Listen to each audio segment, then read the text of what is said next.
Hello everyone, welcome back to Thrive with Manoj. இன்னைக்கோட வீடியோல சில stock market terms இருக்கு. இதோட மீனிங் என்னன்னு பார்க்கலாம். இப்பதான் நீங்க இன்வெஸ்ட் பண்ண ஸ்டார்ட் பண்ண போறீங்க இல்ல எதுனா அனலைஸ் பண்ண போறீங்கன்னா இந்த வீடியோ பார்க்கறதால ரொம்ப யூஸ்ஃபுல்லா இருக்கும். சோ வீடியோவை மறக்காம கடைசி வரைக்கும் பாருங்க. ஃபர்ஸ்ட் செக்மெண்ட்ல பேசிக் ஸ்டாக் மார்க்கெட் டேர்ம்ஸ் பார்க்கலாம். ஃபர்ஸ்ட் ஸ்டாக் இல்ல ஷேர்ஸ் சொல்லுவோம் இல்லையா, இது என்னன்னா ஸ்டாக்ஸ்ன்றது என்ன ரெப்ரசென்ட் பண்ணும்னா ஒரு ஓனர்ஷிப் ஆஃப் அ கம்பெனியை ரெப்ரசென்ட் பண்ணும். ஃபார் எக்ஸாம்பிள், இப்போ நீங்க ஒரு கம்பெனியோட ஷேர்ஸ் கொஞ்சமா வாங்குனீங்கன்னா அந்த கம்பெனியோட small part of the ownership நம்மள்கிட்ட இருக்கும். அதே மாதிரி அதிகமான ஷேர்ஸ் வாங்கினா அந்த கம்பெனியோட அதிகமான ஓனர்ஷிப் நம்மள்கிட்ட இருக்கும். ஸோ இந்த ஸ்டாக்ஸ் ஒரு ஷேர்ஸ் என்ன சொல்லுதுன்னா கம்பெனியோட ஓனர்ஷிப்பை தான் இது ரெப்ரசென்ட் பண்ணுது. நெக்ஸ்ட் ஸ்டாக் எக்ஸ்சேஞ்ச் பார்க்கலாம். இப்போ ஸ்டாக் எக்ஸ்சேஞ்ச்ன்றது ஒரு மார்க்கெட் பிளேஸ்.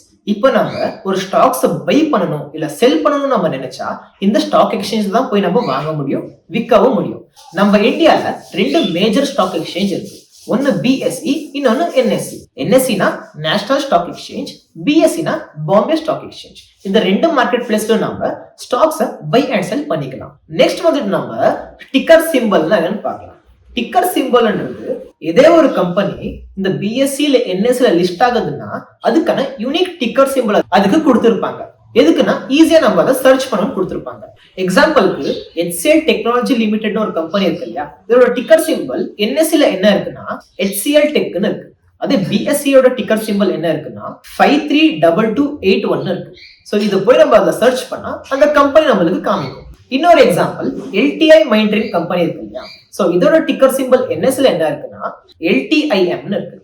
அதே பாம்பே ஸ்டாக் எக்ஸ்சேஞ்ச்ல இதோட டிக்கர் சிம்பிள் என்ன கொடுத்துருக்காங்கன்னா 540005 கொடுத்துருக்காங்க. இதுக்கு பேர் தான் நம்ம டிக்கர் சிம்பிள்னு சொல்லுவோம். ரெண்டாவது செக்மெண்ட்ல மார்க்கெட் ட்ரெண்ட்ஸ் பின்ன இண்டெக்ஸஸோட டேர்ம்ஸ் இருக்கு, அது என்னன்னு பார்க்கலாம். இதுல ஃபர்ஸ்ட் நம்ம புல் மார்க்கெட்னா என்ன, பேர் மார்க்கெட்னா என்னன்னு பார்க்கலாம். புல் மார்க்கெட்ன்றது இப்ப கம்பெனியோட ஷேர் பிரைஸ் எல்லாம் மேல போயிட்டே இருக்கும் இல்லையா, அது புல் ஃபேஸ்ல இருக்கும். இதுல இன்வெஸ்டர்ஸோட கான்ஃபிடென்ட் ஹையா இருக்கும், மார்க்கெட்டே ரொம்ப பாசிட்டிவா இருக்கும். சோ இதை நம்ம புல் மார்க்கெட் பீரியட்னு சொல்லுவோம். அதே மாதிரி பேர் மார்க்கெட்னா என்னன்னா ஸ்டாக்ஸ் எல்லாம் ஃபால் ஆயிட்டே போறது, இன்வெஸ்டர்ஸ் எல்லாம் ஃபியர்ஃபுல்லா இருப்பாங்க இன்வெஸ்ட் பண்றதுக்கு. இதை நம்ம பேர் ஃபேஸ்னு சொல்லுவோம். அடுத்ததா ஸ்டாக் மார்க்கெட் இண்டெக்ஸ்னா என்னன்னு பார்க்கலாம். இண்டெக்ஸ்ன்றது ஒரு குரூப் ஆஃப் ஸ்டாக்கோட பர்ஃபார்மன்ஸை ட்ராக் பண்றதை நம்ம இண்டெக்ஸ்னு சொல்லுவோம். இப்போ இங்க என்எஸ்சில நிஃப்டி 50 ஒரு இண்டெக்ஸ் இருக்கு.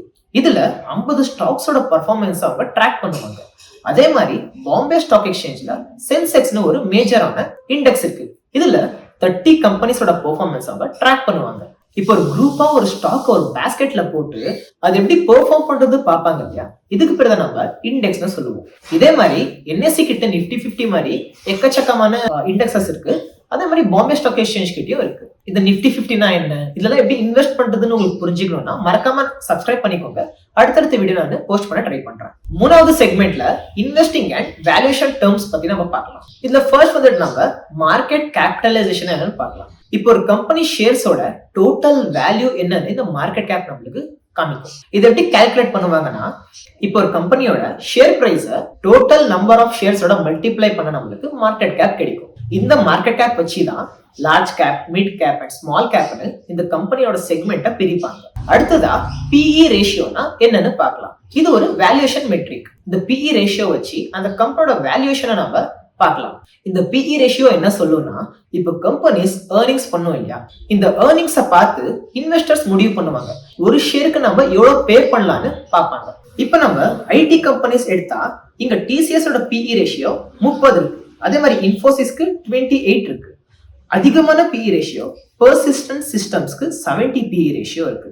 இந்த PE ரேஷியோ வச்சு இந்த கம்பெனி அண்டர் வேல்யூடா ஓவர் வேல்யூடா நம்ம பார்க்கலாம்.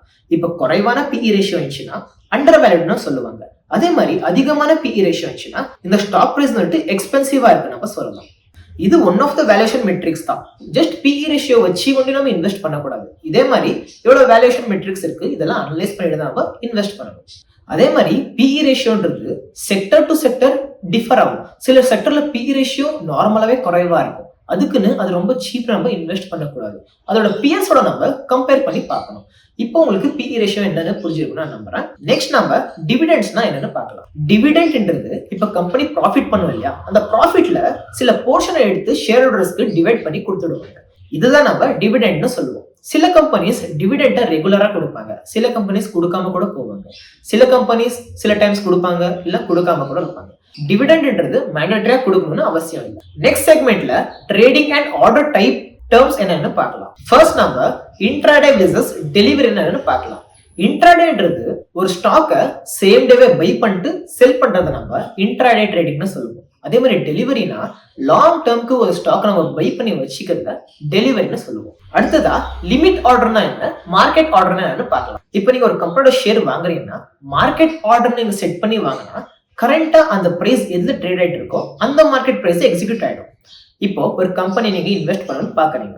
ஃபார் எக்ஸாம்பிள் HCL டெக்னாலஜின்னு வச்சுக்கலாம். அந்த கம்பெனியோட ஷேர் பிரைஸ் நீங்க வாங்குறதுக்கு போறப்போ கரண்டா அந்த கம்பெனி எந்த பிரைஸ்ல ட்ரேட் ஆயிட்டு இருக்கோ அந்த பிரைஸ்ல ஆர்டர் எக்ஸிக்யூட் ஆயிடும், நீங்க பை பண்ணிடுவீங்க.